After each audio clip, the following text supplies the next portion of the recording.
जिनके विमल उपदेश में सबके उदय की बात है। समभाव समता भाव जिनका जगत में विख्यात है। जिसने बताया जगत को प्रत्येक कण स्वाधीन है। करता न हरता कोई है, अणु अणु स्वयं में लीन है। आत्म बने परमात्मा हो शांति सारे देश में है। देश ना सर्वोदयी महावीर के संदेश में। मोक्षार्थियों, आपका जज्बा, आपका जुनून, आपका हौसला, आपका धर्म प्रेम, आपका धर्मानुराग, आपका वात्सल्य भावना, आपका प्रभावनांग देखकर मन बहुत खुश हो गया। इतनी छोटी सी उम्र में जिस कदर मैं आपको देख रहा था, बड़े जोश और बड़े उमंग से अब जयकारे लगा रहे थे, फेरी लगा रहे थे, फिर सुंदर रूप से आकर यहाँ पर ध्वजा लहरा रहे थे। ये बड़ा मनोरम दृश्य था। कई दफे मैं इस बात को कहता हूं, आपको लग रहा होगा मैं यहाँ पर बोल रहा हूं तो आपको बहुत अच्छा लगता है, आपको लग रहा होगा और लगता भी होगा, क्योंकि भगवान की वाणी है, कोई मेरी थोड़ी है। लेकिन उससे कम आनंद मुझे नहीं होता जब मैं आपको देखता हूं भक्ति में मस्त डूबे हुए। जब आप यहाँ से कल गोष्ठी में बोल रहे थे तो मन बड़ा प्रसन्न और प्रफुल्लित हो रहा था। इस उम्र में तो हमें कोई अकल ही नहीं थी धर्म की, मैं सही कह रहा हूं, ना कोई समझाने वाला भी था। चढ़ जा सूली पे भला करे भगवान, हम उसी रेस में दौड़ रहे थे जिस रेस में आसपास के दौड़ते दिखते थे, और उसका फल हम जानते ही नहीं थे। हीनादिक रूप से दुख ही होगा। बड़ा मन प्रसन्न हुआ, और हमारी ये खुराक है, रात दिन आदित्य भैया कहो, मैं कहो, यहाँ के प्रांगण के एक एक सीनियर्स जो भी यहाँ के एडमिनिस्ट्रेटर है, छोटे बड़े कर्मचारी है, सबकी भावना आपको देख देख कर इतनी प्रसन्न होती है कि इतनी छोटी उम्र में धर्म कैसे कर रही है, कैसे आगे बढ़ रहे हैं, और हम आपसे प्रेरणा ले रहे हैं।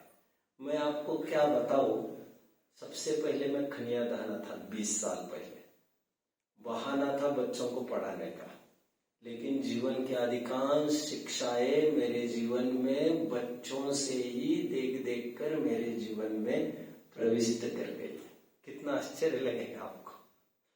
मुझे पहले ये लगता था, हाँ अष्टमी चौदस को साबुन का प्रयोग नहीं करते ये, अरे मुझे तो पता नहीं था ये सब। हाँ ऐसा नहीं करना होता है, मुझे तो पता था नहीं, ऐसा नहीं करना, वैसा नहीं करना। काफी सारी बातें मुझे बच्चों से सीखने मिली। बड़ा स्वाभाविक इसलिए था, श्वेतांबर संप्रदाय से मैं दिगंबर में आया था, और आकर मुझे 1 साल भर में मुश्किल से हुआ था, और मुझे योग्य जानकर केवल बच्चों के बीच में रहने का आनंद था। मुझे किसी ने योग्य जानकर मुझे ये कार्यभार सौंप दिया था, लेकिन मैं ये बच्चों से ही सीखा हूँ काफी सारी बातें। इसलिए आप धोखे में मत रहना, आप स्वयं को बच्चा नहीं समझना। आपको हर एक जन देख रहे हैं, और देख देख कर हर एक जन कुछ सीख रहे हैं, इसको नहीं भूलना चाहिए। इसमें उम्र कोई तकाजा नहीं है। मुझे सहज एक विकल्प आया, क्या है ये फेरी का इतिहास, क्यों होती है ये फेरी, प्रभात बात फेरी जो आपने की, एक स्वाभाविक रूप से मन शंकित हो उठता है कि व्हाट फॉर, ये क्यों, ये ध्वजारोहण क्यों। तो मुझे लगा इसका थोड़ा सा इतिहास और तर्क युक्ति लॉजिक्स मैं आपके बीच में रख दूं। देखो, एक वो जमाना था जब बिजनेस कैसे चलता था, जब किसी ग्राहक को कोई वस्तु लेनी होती थी तो 10-20 किलोमीटर पर जाता था, कभी कभी 50-100 और कभी कभी सचमुच 500 किलोमीटर पर भी जाता था, पर्टिकुलर माल खरीदी करता था। ऐसा होता था कि नहीं होता था? डू यू ऑल रियलाइज ऐसा होता था कि नहीं? पहले अनुमान कर सकते हैं आप इसका? और फिर उसमें बाधाएं क्या थी? जाने में आने में समय कितना लगता था, और फिर माल यदि बदली करना हो, माल यदि कुछ डिफेक्टेड आ गया हो तो उसको रिफंड कैसे होगा और उसको रिप्लेसमेंट कैसे होगा, भारी समस्याएं थी। एक वो जमाना था जो हमने देखा है, लगभग 30 साल पहले का वो एक जमाना था, 30-35 साल पहले का। आज जमाना, time is drastically changing now, और आज ये स्थिति है, पहले ग्राहक घूमता था, ग्राहक दुकान पे जाता था, आज दुकान घर तक आती है। ऑनलाइन शॉपिंग का एक प्रावधान आज चालू हो गया है, और 20 दुकानें आप केवल क्लिक करो, वो सामान घर पर लाके देगा, कुल 2-3 दिन में। यदि उसी शहर में हो तो सेम डे भी माल आता है। महंगी चीजें आप उसे आजमा लो 8-10 दिन, यदि पास नहीं आया तो आप उसे कैंसिल भी कर सकते हो ऑर्डर। ऐसा होता है कि नहीं होता है? आज क्या जमाना था और आज क्या जमाना हो गया। आज ये ऑनलाइन शॉपिंग के कारण एक बड़ी कंपनीज डोर टू डोर जा रही है। ये क्यों कर रही है इतना? उनको क्या मिलता है? उनके तो, हमें लगता है उनका तो खर्चे ही बढ़ रहे हैं। एक कितने सारे नेटवर्क बढ़ाना पड़ता है, घर तक आदमी को भेजो, करो, आदि। आजकल खाने पीने की चीजें भी घर जाने लग गई है, आप सब जानते हो। बात हमारे इस्तेमाल करने न करने की नहीं है, क्या क्या हो रहा है उसकी मैं बात कर रहा हूँ। मतलब इतनी गरम चीजें भी आपको आएगी, बस 2 घंटे के अंदर, आधे घंटे के अंदर, हाँ, बस ऑर्डर प्लेस करो और आपको वो चीज मिल जाएगी। इतनी सारी क्यों कर रही है कंपनीज? क्या कारण होगा उसका? उनकी सेल्स ग्रोथ होती है, उसके बिना तो कोई नहीं करता। इंक्रीज इन प्रॉफिट्स, हम आपके घर तक आएंगे, आपको यहां तक आने की जरूरत नहीं। उससे क्या होगा? इस शब्द को थोड़ा ध्यान रखना। इससे क्या होगा? उनका सेल्स बढ़ेगा, रेवेन्यू ग्रोथ होगा, तो उनका कर्जा घटता जाएगा। राइट? इस शब्द को भूलना नहीं, अभी कर्जा घटता जाएगा। 2 प्रकार के बिजनेस के पॉलिसीज मैंने आपके बीच में रखी। एक फेरी वाला गली में घूमता था, आज भी घूमता है, जिसे हम हॉकर कहते हैं, जिसे हम वेंडर कहते हैं, जो गली घूमता है, सब्जी बेचता है, जो कहता है आपको मार्केट जाने की जरूरत नहीं, अभी आप ही के डोर स्टेप्स पर सब कुछ है। कपड़े बेचने वाले, बर्तन बेचने वाले, और सब कुछ दरवाजे पर आ रहे हैं, हो रहा है ऐसा सब। इसे कहते फेरी वाले। ठीक इसी तर्ज पर हमारा धर्म खड़ा है। ये हो गए लौकिक उदाहरण। अभी धार्मिक परिवेश में क्या होता है? सभी जन अपना अपना धर्म कर रहे हैं। हर एक को इतनी डेयरिंग हुआ नहीं करती कि वे झांक कर देखे कि हिंदू कैसा धर्म कर रहे हैं, मुस्लिम कैसा धर्म कर रहे हैं, सिख कैसा धर्म कर रहे हैं, ईसाई कैसा धर्म कर रहे हैं। प्रथम दृष्टि में आदमी थोड़ा घबराता है, चर्च में झांकने को थोड़ा घबराता है, डर लगता है। ऐसा लगता है कोई देख न ले, मानो हम कोई चोरी कर रहे हैं। हम मस्जिद में घुस रहे किसी, तो हम निसंकोच घुसते हैं निसंकोच नहीं। वी गेट, क्या कहना चाहिए, हम वहां पर रुख से जाते हैं। हमें लगता कैसे जाए, कोई हमें टोकेगा तो नहीं, कोई हम बोलेगा तो नहीं, क्या रीति रिवाज होंगे, हमारी समाज तो नहीं टोकेगी, इनकी समाज तो नहीं टोकेगी। ये फेरी का प्रचलन जो जैन दर्शन में प्रारंभ हुआ है, ये कोई जैन दर्शन में ही नहीं है। ये प्रभात फेरी का प्रचलन खूब सिखों में भी पाया जाता है। वैसे 5 बजे उठकर देखेंगे आप, आपके स्थानों पर छोटे छोटे गांवों में बहुत सारे हिंदू मत वाले जय राम श्री राम जय जय राम के नारे लगाते हुए रोज 5 से 5:30, 4 से 5 रोज 1 घंटा 1.5 घंटा रोज फेरी लगाते। किसी को आइडिया है इस बात की? आपको आइडिया है? आपको भी आइडिया होगी ना? आपको आइडिया नहीं है बच्चों? ऐसी फेरी लगाते, पूना में नहीं लगाते, दिखते क्या कोई? लगाते, ये मना कर रहे हैं। इसीलिए बच्चों को एक एक चीज का ज्ञान कराना चाहिए था हमें। एनीवे तो ये फेरी लगाने का पर्पस क्या होता है? फेरी लगाने का पर्पस ये होता है, इवन मुस्लिम लोग भी पर्टिकुलर उनके पर्वों के त्योहार के टाइम पर ताजिया वगैरह निकालते हैं, जानते हैं? What for? और आज तक कोई मुसलमान धर्मों को घुसकर देखने की बहुत हिम्मत नहीं की होगी, हिंदुओं ने, जैनियों ने, सिखों ने। लेकिन अनायास रास्ते पर चलते हुए ताजियों को देख देख कर वे सहज अपने घर से बाहर आकर खड़े रहते, क्या हो रहा है क्या नहीं देख लेते निसंकोच। क्योंकि हमें उनके यहाँ जाने में थोड़ा संकोच होता है, लेकिन हमारे सामने कोई आया है तो घर दरवाजा खिड़की खोल के देखने में क्या संकोच। फेरी का प्रयोजन केवल इतना है बच्चों, एक शब्द में कहना हो तो प्रभावना। व्हाट इज प्रभावना?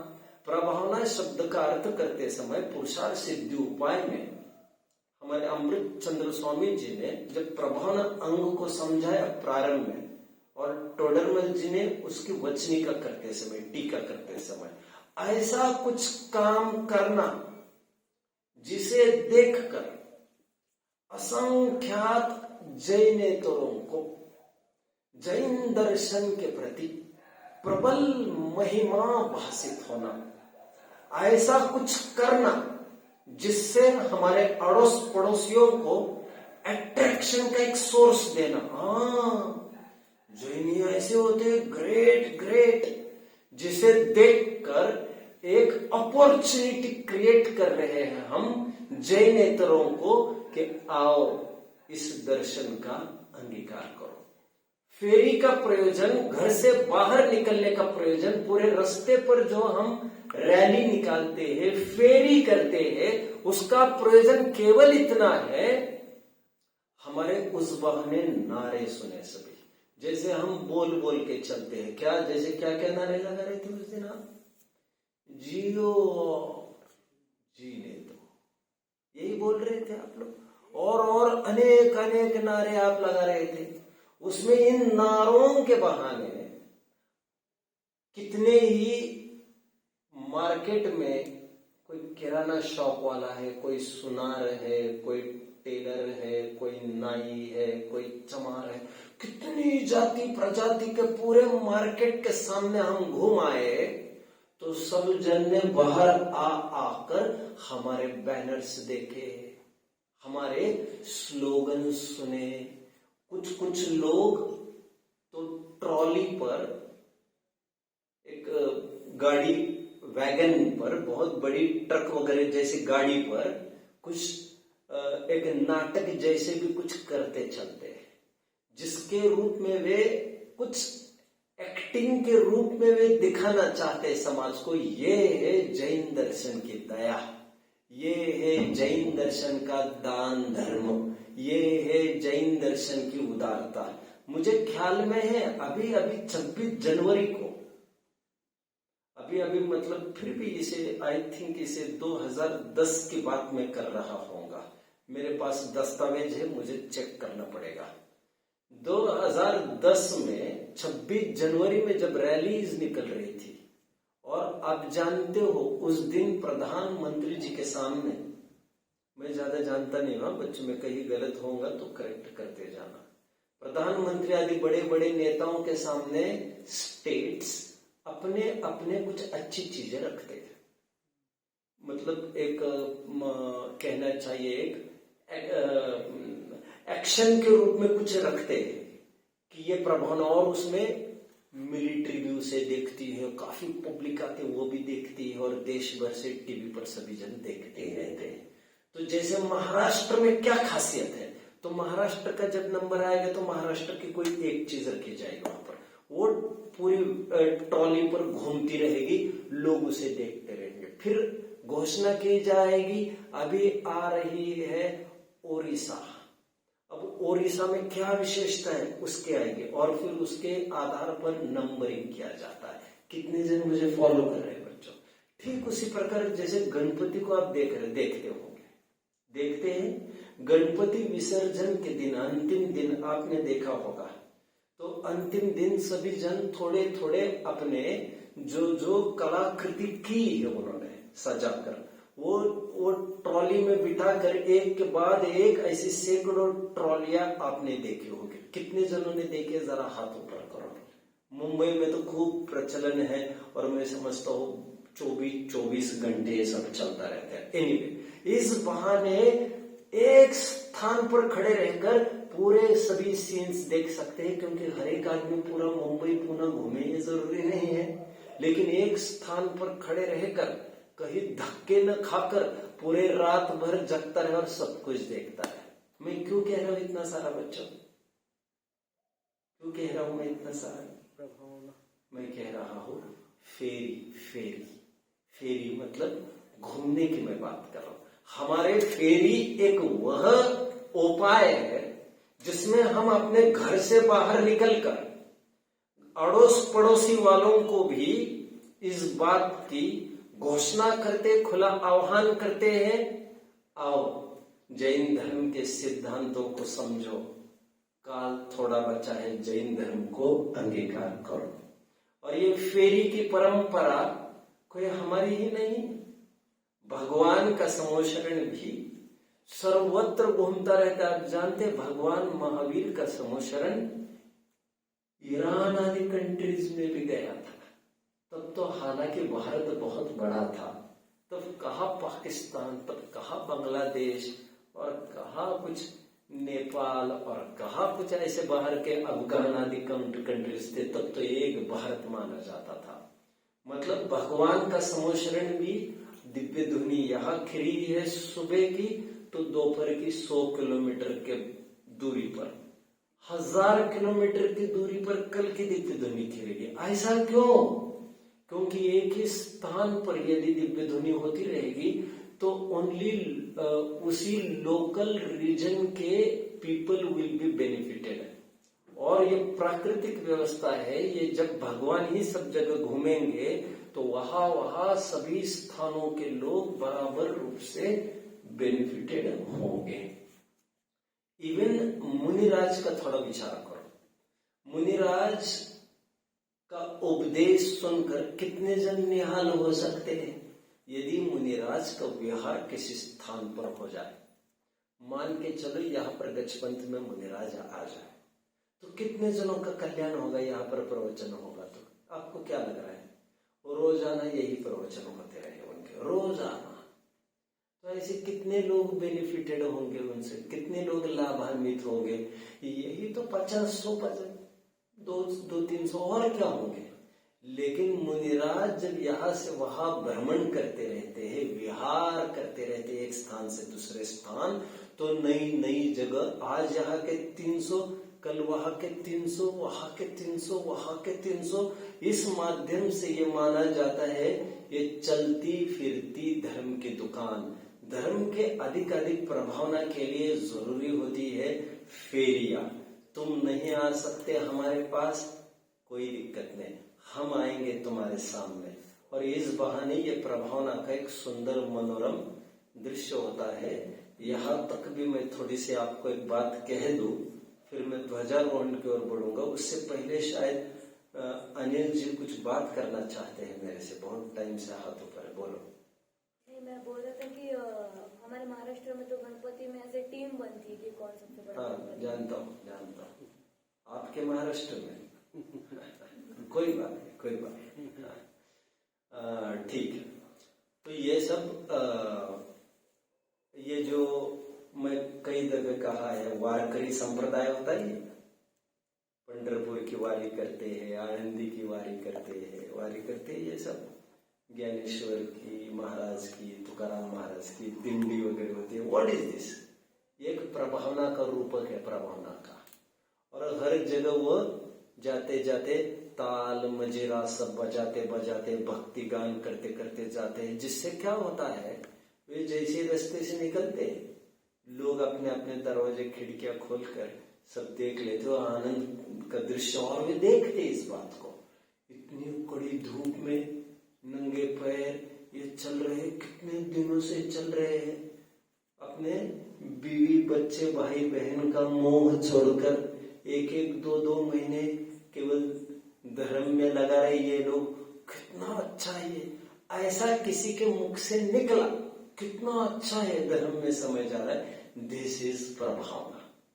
तो ये दूसरों के सामने जा जाकर एक फेरी की ये परंपरा है। इसीलिए सदाचारी लोग तो यहाँ तक कि फेरियों में जूते चप्पल का त्याग करना आदि यहाँ तक कर देते हैं। आजकल तो फेरियों में बहुत समस्या आने लग गए, लोग पीछे पीछे चाय पानी का आयोजन होता है, पानी का भी, चाय का भी, कोल्ड ड्रिंक्स का भी, तो सब चलता रहता है। उसी आगे कभी कभी तो पालकी चलती रहती है भगवान की, सब चलता रहता है तमाशा। तो हम फेरी का प्रयोजन ही नहीं समझे तो क्या फायदा होगा। ये हो गया फेरी का पर्पस, मैंने आपको बताया। हालांकि ये जो फेरी आपने की वो की अपने ही प्रांगण में, जबकि करना कहाँ चाहिए था, नए नए लोगों के बीच में, जिससे उनको महिमा है। लेकिन हमारी मजबूरी ऐसी है कि यहाँ पर बाहर कोई बस्ती है नहीं, लेकिन हमने यहाँ पर भी फेरी की। तो जितने भी जन थे, मैं देख रहा था, नोट कर रहा था बच्चों, आई थिंक जो मैं भी यहाँ से सब देख रहा था आपकी फेरी को, मैं भी आनंद ले रहा था। तो जब मैं यहाँ से देख रहा था, आई थिंक ऊपर के रूम में कोई रुके थे, उनको इनवाइट किया गया था, देख करके इनवाइट किसी को किया था कि नहीं? देख करके मुझे वही लगा बाद में कि इनवाइट वगैरह तो नहीं किया इन्होंने। क्योंकि बच्चों, मैं सही बात कह रहा हूँ आपको, आपका ध्यान तो जय जयकारा में, भगवान के भक्ति गान में आपका लगा था, लेकिन मैं मेरी आंखों से देख रहा था आसपास का नजारा। तो लोग आउट ऑफ क्यूरियोसिटी में देख रहा था, लोग ने जैसे वो कमरा लिया है धर्मशाला का, सामने कौन सी बिल्डिंग में, जितना नहीं जानता, तो वे लोग सहजता में देखने आए। मैं सही बात कह रहा हूँ, चड्डी बनियान पर ही आए थे वो आदमी बाहर। उन्होंने जैसे ही देखो ये छोटे छोटे बच्चे थे, वहां से ताली बजाने लग गए। उन्होंने घर वालों को बुलाया, वहां से ताली बजाने लग गए। ये यात्री के रूप में जो आए हैं, उनका उद्देश्य था नहीं शामिल होना यहाँ, लेकिन उन्होंने जैसे ही आपको देखा, मैंने देखा दौड़े दौड़े फटाफट कपड़े पहनकर कुल 5 मिनट में यहाँ पर आपके साथ आकर खड़े हो गए। यहाँ पर देखते देखते भीड़ इकट्ठा हो गई। मतलब यात्रियों को हमने जबरदस्ती से उनके कमरे से निकलवाया, और उसका सोर्स केवल भगवान का भक्ति गान था, जय जयकार था। तो इसे कहते हैं प्रभावना, जिसे देखकर लोगों को वास्तव में लगता है इतने छोटे छोटे बच्चे ये काम करते हैं, मजा आ गया। ये हो गए फेरी का पर्पस, मैंने आपको बताया। किसी को डाउट होगा तो बोल सकते हैं। कितने जन को फेरी का पर्पस समझ में आ रहा है? बड़ी बड़ी फेरी जो होती है वो रास्ते पर होती है, मूल मार्केट्स वगैरह में, जहाँ पर जैन नॉन जैन सभी प्रकार के। मैं हमेशा एक बात कहता हूँ बच्चों, आपको भी पता होना चाहिए, इतिहास में दर्ज बहुत सुहावनी सुहावनी बातें जगन मोहन लाल जी कटनी ने अपने जीवन वृत्त में लिखा है। उनके प्रवचन बच्चों मस्जिद में तक हुए। यशोधर मुनियों की गाथा उन्होंने मस्जिद में सुनाई है मुस्लिम भाइयों को। आप क्या समझ रहे? मतलब इतना उदार पहले चित्त हुआ करता था आदमियों का, और आपस में सौहार्द भी इतना हुआ करता था कि आपस में एक दूसरों के विचार भी सुन लेते थे। तो कई प्रवचन अपने भी हिंदुओं के मंदिर में, मस्जिदों में तक हुए हैं।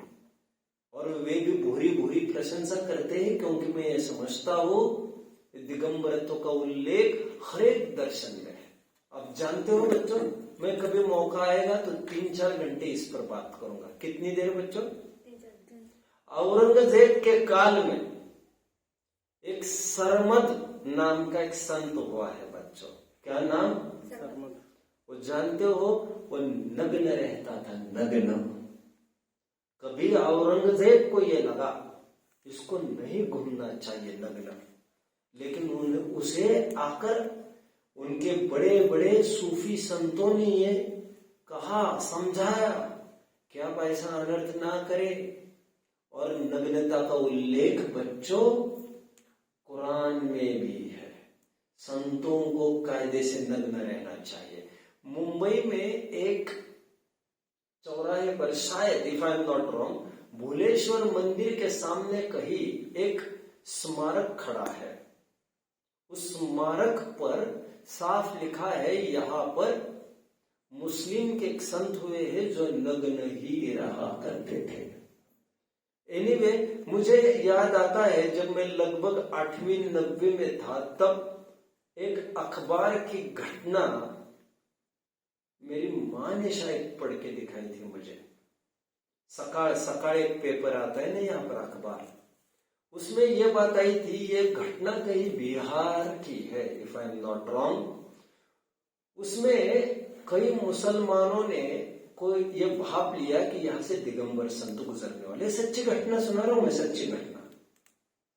अब जैसे मुसलमानों को पता चला यहाँ से दिगंबर मुनि गुजरेंगे, तो आम जनों की ये धारणा है ये नंगे नंगे है, मतलब अरे यार कुछ तो यार, ऐसे थोड़ी यार लंगोट तो पहनना चाहिए, अरे ऐसे लोगों की भावना है। आज हम दिगंबरत्व में जन्मे हैं, इसलिए शायद हमें दिमाग में घूम गई है, भिन्न गई है, इसलिए हम विचार नहीं करते। लेकिन आप यकीन मानना, यदि आप अन्य संप्रदाय में पैदा होते तो आप इसे किस निगाह से देखते, कोई गारंटी नहीं। तो मुसलमानों ने यह सोचा कि इस दिगंबर संत को हम अंदर प्रवेश नहीं करने देंगे, क्योंकि इससे माताएं बहनों पर अच्छा असर नहीं पड़ता। ये कैसे असभ्य अशिष्ट वर्ग है इनका, यहां पर नहीं आए। तो उनके एक मौलवी ने, उनके एक सूफी संत ने, उनके एक अलीम ने उनको ये कहने की कोशिश की भीड़ में, भैया भैया मत रोको इनको, जाने दो इनको यहाँ से। क्या आप जानते हो हमारे धर्म ग्रंथ में भी नग्नता को पूज्य माना है। इतना ही कहना था उनका कि पूरे मॉब ने मिलकर पत्थर से उस मौलवी को खत्म, हत्या कर दी कि तुम जैनियों का पक्ष लेने लगे। आधे ये मैंने 8वीं में सुनी हुई घटना है एक। एनीवे, मैं कहा गया यहाँ पर, हमारे मुनिराज तो चलती फिरती फेरी ही है, वो तो साक्षात प्रभावना का एक अंग ही है। मुनिराज जहां जहां घूमते हैं उस स्थान को तीर्थ बनाकर लोगों के दिमाग में थोड़ी देर के लिए एक विचार कौंध तो जाता है कि क्या ऐसा भी जीवन संभव है कि एक भी वस्तु के बिना हम जी सकते हैं। तो इतना प्रश्न खड़ा होना काफी है जैन धर्म की प्रभावना के लिए। मुनिराज तो साक्षात ही फेरी है, वे जहां भी उठते बैठते हैं, लेकिन ओरिजिनली जो फेरियां बनती है वो इस कदर बनती है। प्रभावना की क्या परिभाषा कही, मुझे जरा कोई बताएगा बच्चों? पुरुषार्थ सिद्धि उपाय का आधार देते हुए मैं कुछ कह रहा था। असंख्यात जनों को देखकर, जिसको देखकर असंख्यात जैनेतरों को ये भाव आता है, वाह रे जैन धर्म, उसे कहते हैं प्रभावना। इतना सब मैंने कहा फेरी के लिए। और उस दिन जो आप फेरी कर रहे थे उसको देख कर सभी जन बाहर दौड़ आए थे, क्योंकि इसमें कोई न्योत और आमंत्रण थोड़ी चाहिए तुम्हें, कोई भोजन थोड़ी की व्यवस्था चल रही है यहाँ पर, यहाँ पर तो भगवान और धर्म की बात चल रही है। ये तो बात हो गई फेरी की। मैं बढ़ता हूं अभी ध्वजारोहण की ओर बच्चों। आपके हाथ में उस दिन ध्वजाओं को देखकर मुझे कुछ प्रसंग याद आ गए। मैं थोड़ी देर के लिए पैट्रियटिक भी हो गया और थोड़ी देर के लिए स्पिरिचुअल भी। तो मुझे लगा आपके बीच में मैं शेयर करूं।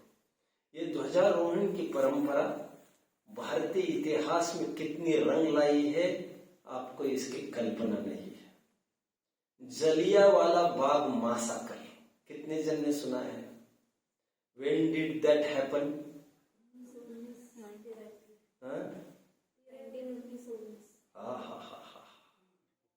मजा आ गया, मजा आ गया, मजा आ गया, मजा आ गया, मजा आ गया। माता शत्रु पिता वैरी, ये न बालो न पाठिता, न शोभते सभा मध्ये, हंस मधे यथा बकः। वे धन्य है माँ बाप जो बच्चों को निरंतर ज्ञान दान कराते। ये हमारे टंग टिप पर चाहिए बच्चों। हमारे इतिहास हमारे खून में बिना हुआ होना चाहिए। 13 अप्रैल 1919 का दिन याद करो। स्थान अमृतसर का जलियांवाला बाग, जहां पर हजारों की तादाद में भारतीय खड़े हुए। क्यों आए थे वहां पर? प्रोटेस्ट। किस चीज का प्रोटेस्ट था वो? किस चीज की मीटिंग्स थी? किस चीज की चर्चा चलनी थी? हमारे 2 देशभक्त स्वातंत्र्य सैनिकों को अरेस्ट किया था अंग्रेजों ने। उनकी रिहाई की मांग के रूप में वहां पर एक बहुत बड़ी मीटिंग हुई उस दिन। लेकिन क्या हुआ आप जानते हो? इसकी आहट क्या था? जनरल डायर का पूरा नाम, उसका पूरा नाम समथिंग, उसका रेनाल्ड ऐसा कुछ नाम था। डायर जो कर्नल था स्वयं, उसे खबर लगी इस बात की यहाँ पर हजारों भारतीय आए और हमारे अगेंस्ट प्लॉट कर रहे हैं, हमारी हुकूमत को उखाड़ फेंकने की बातें कर रहे हैं। जैसे उनको पता चला, अंग्रेज वहां पर आ गए। फिल्मों में देखा है कभी आपने? कितने जन को भून दिया गया, ऑर्डर दी गई, सीधा दागना चालू किया गोलियों को। कितने जन ने तो कुएं में कूद कर जान दे दी। कितने जन ने दीवारों को लांघने की कोशिश की। ये सब कहने के लिए मैं इतना नहीं कह रहा हूं। मुझे इतिहास की बहुत सारी बातें पता ही, ये भी मुझे नहीं कहना है। मैं कुछ नहीं जानता और मेरे ऊपर भरोसा आपको धर्म के अलावा किसी भी बातों पर नहीं करना है। धर्म के मामले में मैं आपको कभी भी मिसगाइड नहीं करूंगा, ये मेरा पक्का वादा है। उस दिन की मुझे बात कहनी है कुछ। उस दिन बच्चों, जब काफी जन अपनी अपनी जान बचाने में लगे थे भारतीय, वहीं पर दूसरा एक सीन बन रहा था। एक भारतीय खड़ा हो गया अपने तिरंगे को लेकर, उसे शूट किया गया। जैसे शूट किया गया, उसके पीछे आदमी खड़ा था, उसने देखा यह आदमी गिर रहा है, झंडा गिर रहा है, उसने झंडे को थाम लिया, उसे शूट किया गया। जैसे वो गिरने लग गए झंडा लेकर, तीसरा आ गया है, उसने झंडे को थामे रखा। जानते हो, उस दिन मुझे ये सीन याद आ रहा था। मुझे ये लग रहा था, ये नन्हे नन्हे हाथों में, ये कोमल कोमल हाथों में क्या ये जैन ध्वजा टिक पाएगी? यदि ऐसा कोई विचार करता है तो ही सैडली मिस्टेकन। क्योंकि हाथ को बहुत मजबूत होना जरूरी नहीं है।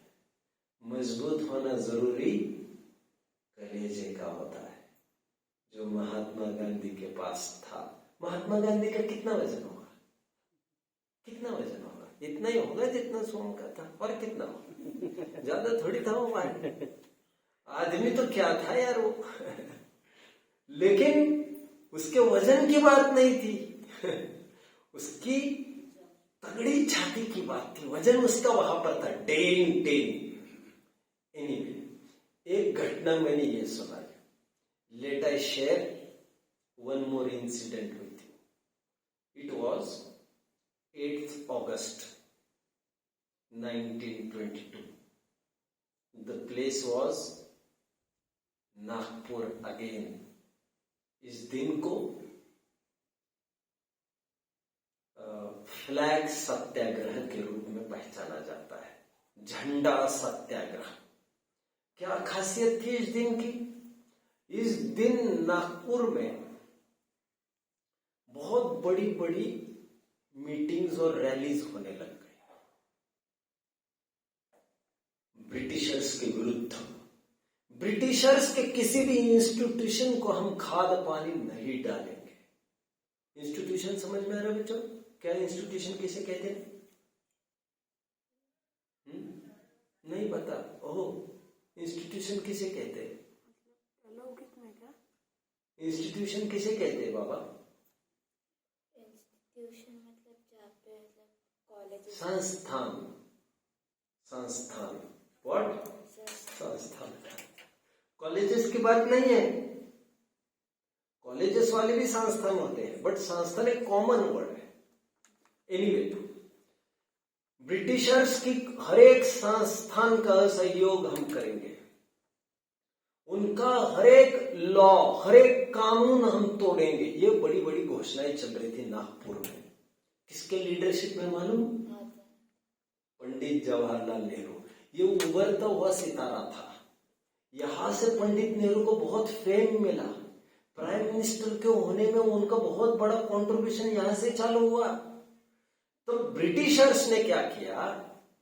ब्रिटिशर्स ने सोचा ये नहीं चलेगा, तो फिर भारतीयों ने नेहरू जी के लीडरशिप में यह तय किया, वहां की national Congress, local national Congress का एक ऑफिस था, वहां पर उसके सामने उन्होंने सोचा यहां पर एक झंडा लहराया जाएगा, तिरंगा। और उन्होंने तिरंगा गाड़ दिया वहां पर। जैसे ही गाड़ा, अंग्रेजों को पता चला, और तब तिरंगे को लहराना विरोध माना जाता था अंग्रेजों का। कैसी बड़ी पराधीनता थी। अरे यार, 1-2-3 फीट का कपड़ा भी लहराने में हमारी आजादी नहीं थी। तो अंग्रेजों ने हुक्म जारी किया वहां पर झंडे को नीचे लिया जाए। तो नेहरू जी ने आगे आकर कहा ये भारतीय अस्मिता का चिन्ह है, यह हमारी भावनाएं और हमारी आजादी का चिन्ह है। ये जो लड़ाई हमने चालू की है पराधीनता के विरुद्ध, और अंग्रेजों की एक एक बात को हम नाकाम करेंगे, हम इसे नीचे नहीं आने देंगे। उन्होंने ऑर्डर दी पुलिस को, जाओ और झंडे को नीचे ले आओ। अंग्रेजों का ही सब चलता था। तब बहुत बड़ी चेन बनाई गई वहां पर, ह्यूमन चेन, जिसमें सैकड़ों जन लग गए उस चेन में, झंडे को एनसर्कल करके खड़े हो गए। अब लग जाओ, कितना जोर लगाना है। ये जोर घंटों विरोध होता, घंटों। और मजाल है एक भी आदमी अंदर घुसने नहीं पाए। फिर वायलेंट अटैक करने के लिए अंग्रेज थोड़ा डरने लग गए, क्योंकि उनको लगा वायलेंस यहां पर करेंगे तो मुश्किल पड़ जाएगी, पीछे हटे। तो उस दिन को याद किया गया एक फ्लैग सत्याग्रह के रूप में। Incident 2, let I share the third incident now. एक ये बात है 1930s की, सॉल्ट सत्याग्रह, दांडी मार्च। डांडी सत्याग्रह भी कहते इसे, सॉल्ट सत्याग्रह भी कहते इसे। उस जमाने में अंग्रेजों का आतंक इतना बढ़ने लग गया। अब तो पढ़ते होंगे ना, दांडी मार्च तो हो गई। ओ, एक आदमी क्या नहीं कर सकता। आहा, चले थे अकेले जानिबे मंजिल मगर, क्या कहा? चले थे अकेले जानिबे मंजिल मगर, हम चलते गए, लोग जुड़ते गए और कारवा चलता रहा, कारवा बनता रहा। चले थे अकेले मंजिले मगर।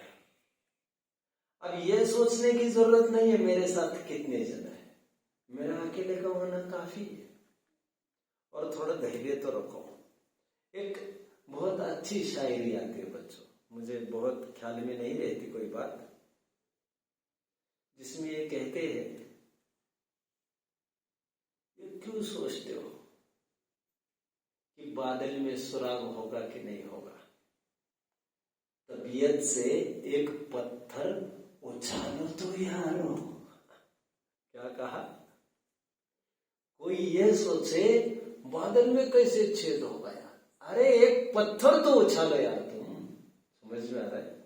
स्टार्ट कहीं ना कहीं से चालू करो। गांधी जी को ये बात बर्दाश्त नहीं हुई कि अंग्रेजों की इतनी हद बढ़ गई कि वे सॉल्ट पर भी टैक्स लागू कर रहे, नमक पर भी टैक्स, हर एक चीज। यार तुम तो क्या निचोड़ रहे हो क्या भारतीयों को? नहीं होगा ये, और एक पैसा नहीं दिया जाएगा, जो करना है सो कर लो। 240 माइल्स, डेट बताएगा कोई? That was 12th of March 1930। वहां से राइट स्टार्टिंग फ्रॉम साबरमती आश्रम 240 miles this mob kept on walking for 24 days and nights। डांडी एक छोटा सा विलेज है गुजरात में, कोस्टल पार्ट। वहां पर जाकर 6 अप्रैल को जाकर वे रुक गए। ठेठ वहां पर डांडी के किनारे। डांडी में क्या है? समुद्र का किनारा। वहां क्या करना चाहते गांधी? कोई माय का लाल हो। गांधी जी ये बोलते नहीं थे, तो मैं बोल रहा हूं। कोई माय का लाल हो, किसी की ताकत हो तो हमको रोक कर दिखाओ। और उन्होंने डाला हाथ किसमें? नमक। कानून सब तोड़ दिया भी इन्होंने। ताकत है किसी की तो आगे बढ़ो, और कुछ हथियार नहीं थे उनके पास। जज्बा चाहिए, जज्बा उसके लिए। और जिसके पास जज्बा होते हैं वो प्राण की, जन्म के, मरण की नहीं सोचते बच्चों। अभी ये मत सोचना आप कि मैं इतना सब जैन धर्म पालन करूंगा तो फिर पैसे कौन कमाएगा, समय नहीं जाएगा क्या? मैंने आज कल अरहंत को ये कहा, अरहंत भैया गए ना, अच्छा बच्चों एक काम करना, आपको बड़ों को, अभी बच्चे छोटे ही है वैसे, आपको बड़ों को आदर से बात करना है। बड़ों को आपको भैया या दादा, यहाँ का ट्रेंड दादा का है मराठी का, हिंदी का ट्रेंड भैया का है। मुझे कोई पक्ष नहीं है, दादा भी बड़ा मीठा लगता है, भैया भी उतना ही मीठा लगता है। सीनियर्स को आपको दादा भैया लगाकर बात करना है, एक बात। एंड आपके जो सहपाठी है और नीचे वाले सबऑर्डिनेट्स है, उनको आपको जी तो लगाना ही लगाना है। अपने से कम उम्र वाले को भी जी के बिना बात नहीं करेंगे। मैं कुछ कह रहा था वैसे। हाँ, अरिहंत जी बहुत अच्छे विद्यार्थी है। अरिहंत अभी जाते समय 8, 9, 10 तारीख को शिविर है यहाँ पर, मई में सेमी इंग्लिश वालों का एडमिशन है। मेरा तो मन ये कर रहा था इन तीनों को भी बुलाया जाए, लेकिन ये कब अपना ऐशो आराम छोड़ेंगे, बहुत मुश्किल है। मेरा मन तो नहीं माना।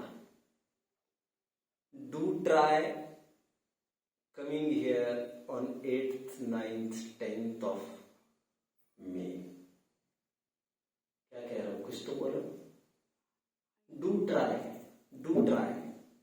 आई am not saying it's mandatory for you to come here. Do try, do try, समझ रहे? कोशिश करिए आने के 3 दिन, मुझे अच्छा लगेगा और आपको सीखने तो हर प्रसंग में मिलेगा। अरहंत को हमने बुलाया 8, 9, 10 तारीख को।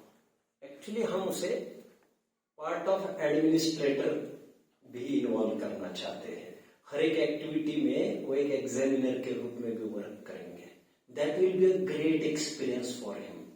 यदि आप भी आते हैं तो हम भी आपको एज ए स्टूडेंट नहीं, स्टूडेंट तो बैठने के रूप में, सुनने के रूप में तो स्टूडेंट के रूप में ही रहेंगे, बट हम आपको कुछ ड्यूटीज भी असाइन करेंगे जिसमें आप हमारे ही साथ रहेंगे। It's your choice whether to come here.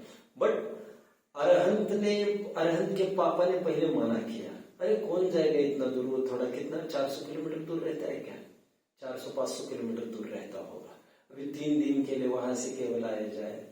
तो अरहंत जी कल मुझे मिलने आए, मुझे घर पर जा रहे थे। मैंने उनको कहा, देखो भैया, आप आपके माता पिता की ही संतान नहीं हो,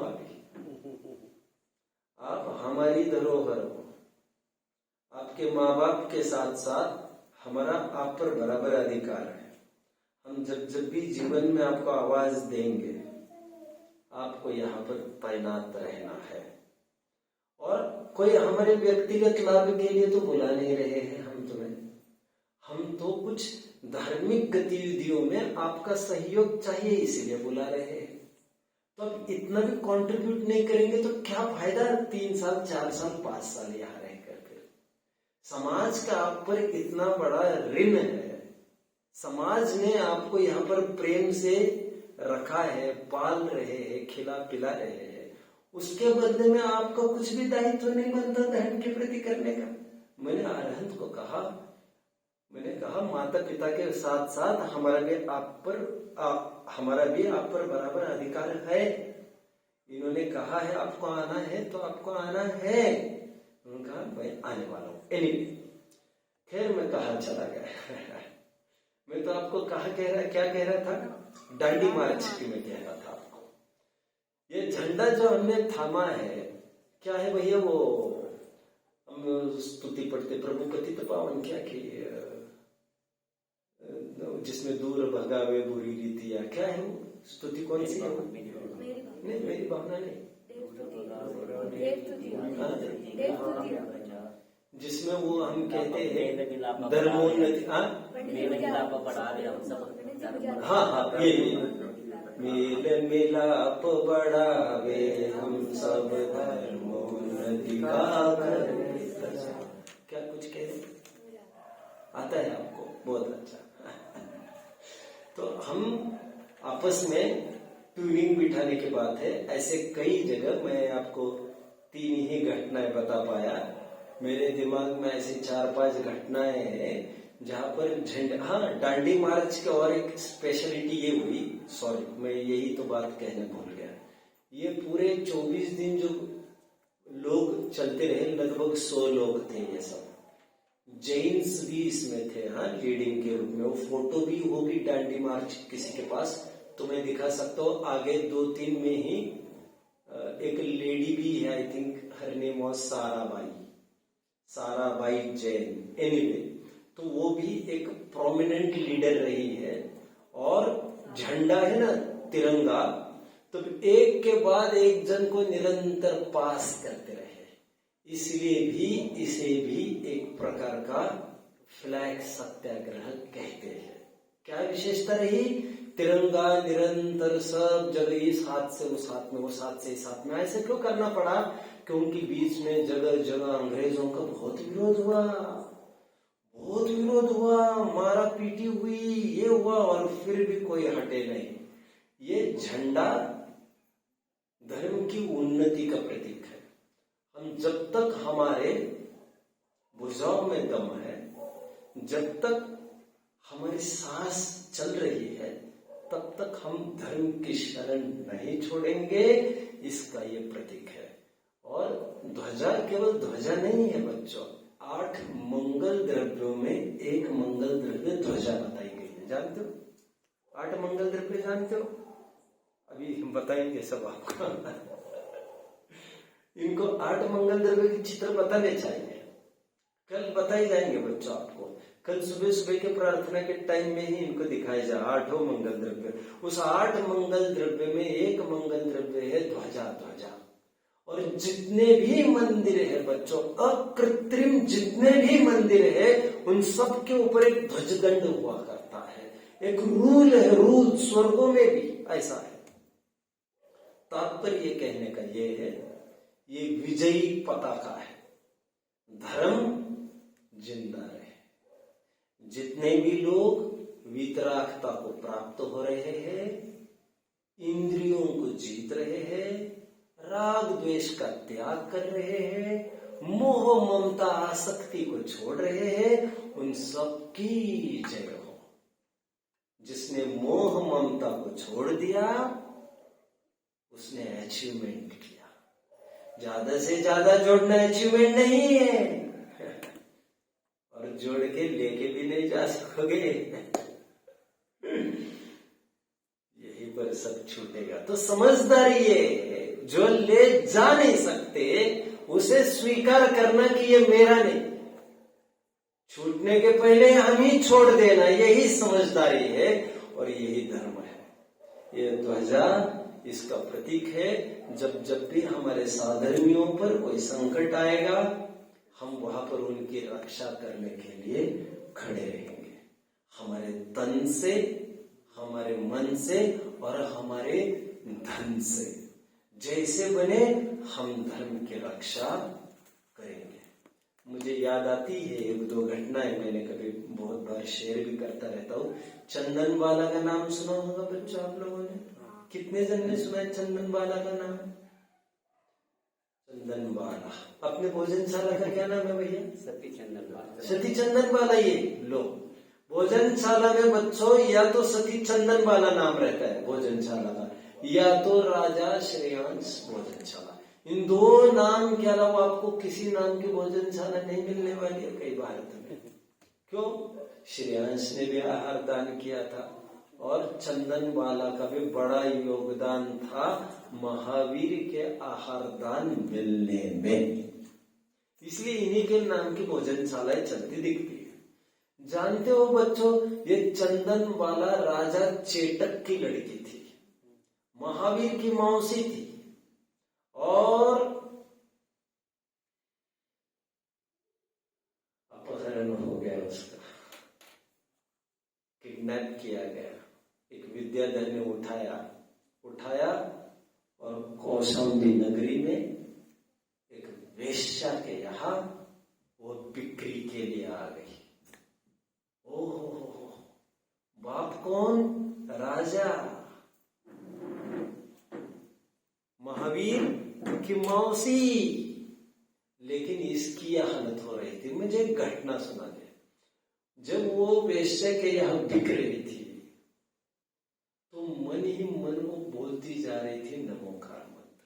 सोच रही थी कोई आए मुझे बचाए। महिलाओं का तो ऐसा है बच्चों, जान चली जाए तो उनको दिक्कत नहीं है, लेकिन इज्जत चली जाए तो पूरी दिक्कत है उनको। अभी जीने में रहा है क्या है, उनको तो ये लगता है शील ही उनका श्रृंगार होता है, शील ही उनका सौंदर्य होता है। If character is lost, everything is lost. चंदन वाला वहां पर बीच बाजार में ये सोचती है कोई आए मसीहा और मेरे शील की रक्षा करे। नमोकार मंत्र बोलने लगे और वहीं से अरहत दास, क्या नाम था सेठ का, वहां से अरहत दास सेठ गुजर रहे थे। कौन थे अरहत दास सेठ? जैन श्रावक थे अब जैसे वे वहां से गुजर रहे थे, उन्होंने सुना नमोकार मंत्र, उनको ख्याल में आ गया नमोकार मंत्र बोल रही है और वेश्या के यहाँ खड़ी है, भैया ऐसे कैसे हो गया? तो उनको समझते देर नहीं लगी कि इस पर कोई संकट आया है। हमेशा गलत अर्थ नहीं लेना चाहिए दिमाग में। परिस्थिति वशात किसी को भी कहीं भी देखा जा सकता है। तुम अंतर्यामी भगवान तो नहीं हो। अब चंदन बालक, उसने सोचा इस पर संकट आ गया, उसकी बोली लग रही थी वहां पर, ऊंचे ऊंचे दाम में बिक रही थी। तो सेठ ने सबसे ऊंचा भाव कर दिया और उसे हजारों करोड़ दिनार देकर लेके आए घर पर। बहुत अमीर थे। जैसे घर पर लेके, जान पहचान की थी क्या वो? बिल्कुल नहीं, बिल्कुल नहीं। कौन थी? कौन थी? केवल जैन थी। जैन थी मतलब वितरागता की आराधक थी। केवल इस कारण उसे घर पर लेके आए। अब उसकी पत्नी क्या कहती है सेठ की? अरे तुम किसको लेके आए? इस लड़की के पीछे तुम दिनारे खर्च करके आए, दिमाग तो फिरने गया सेठ तुम्हारा। तो सेठ का क्या डायलॉग है मालूम बच्चों उसमें? आज मुझे इस बहन की शील की रक्षा करने में पूरी जायदाद लगानी पड़ती तो मैं पूरी जायदाद भी लगा देता। ये तो इतना सही पैसा देना पड़ा मुझे। आज कुछ भी करके मैं इसको बचाता। मेरे देखने में ऐसे भी प्रसंग है। अभी अभी मऊ में, बहुत कम लोग जानते होंगे, मऊ एक गांव का नाम है, ग्वालियर के पास, मध्य प्रदेश, अमायन के पास। वहां पर लगभग 12 साल पहले एक ब्रह्मचारी बहन पर बलात्कार हुआ। समाज हिल गई पूरी, एडमिट किया गया और दुर्जनों ने घर में घुसकर ये किया। पवन जी की तो बहुत याद आती है बच्चों मुझे। पवन जी जैसी हस्ती को आपको आपने देखा है पवन जी को? पवन जी जैसी हस्ती को देखना बहुत जरूरी था। पवन जी फटाफट आ गए ग्वालियर। पवन जी का बहुत होल्ड था पॉलिटिकल। पवन जी मंगलायतन के मेकर आ गए, मीटिंग ले ली। डीएसपी, एसपी, सब कमिश्नर, सब खड़े हो गए और राउंड टेबल पर लगभग 20-25 बड़े बड़े अधिकारियों की मीटिंग। बहुत रुतबा था उनका, बहुत होल्ड था जबरदस्त। और उन्होंने कहा आप ऐसा ऐसा करो, काम हो जाएगा। पूरी आगे की योजना बना ली। अमायन आ गई। किसी से कुछ बात करते समय किसी ने कुछ कहा तो उन्होंने एक वर्ड कहा उनको, बोले जबान संभाल के बात करना। बोले इस लड़की की इज्जत बचाने के लिए, जैन धर्म की प्रतिष्ठा को फिर से स्थापित करने के लिए मैं पूरी जायदाद लगा दूंगा, मैं हटूंगा नहीं यहां से, काम किए बिना यहां से जाऊंगा नहीं। अच्छे लोग सोचते रहेंगे और वो काम करके निकले। और ऐसे जैन समाज पर एक बार सहारनपुर में पंच कल्याणक के दौरान, बच्चों, ललितपुर पंच कल्याणक के दौरान विपक्षियों के द्वारा, शत्रुओं के द्वारा क्या कहे, बहुत विघ्न डाले गए। पंच कल्याणक नहीं होने देंगे, आग लगाने की कोशिश, विद्वानों को मारने की कोशिश। उन्होंने कहा अभी आता हूं मैं। 25-30 पुलिस की गाड़ियां, बड़े बड़े पिंजरे, बड़े बड़े लोग, गवर्नर वगैरह वहां पर घंटे में ही उन्होंने खड़े किए। बोले मैं कुछ भी कर सकता हूं धर्म की रक्षा करने के लिए। अभी मोक्ष मार्ग प्रकाशक ग्रंथ आधा मिल नहीं रहा है ना, मिसिंग है कहीं टोडरमल जी का। उसकी खोज करने के लिए पवन जी ने राजस्थान के गवर्नर, सीएम वगैरह से इतनी बातें करी अभी जाने के पहले 2-3 साल। बोले मैं यदि ग्रंथ होगा तो मैं लेके ही आऊंगा। बोले रोजाना मीटिंग होती रही बट सफलता उनको मिली नहीं।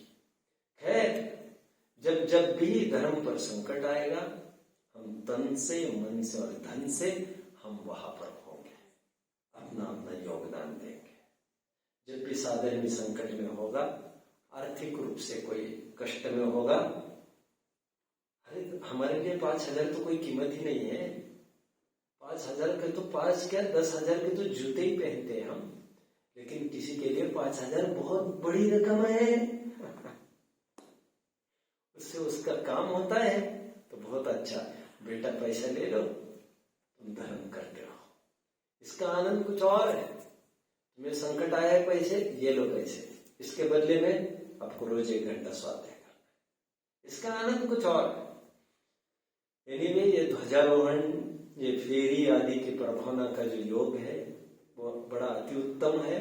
एक टाइम था जब मुगलों के काल में ये फेरियां वगैरह चलती नहीं थी, जुलूस सरेआम निकल नहीं सकते थे,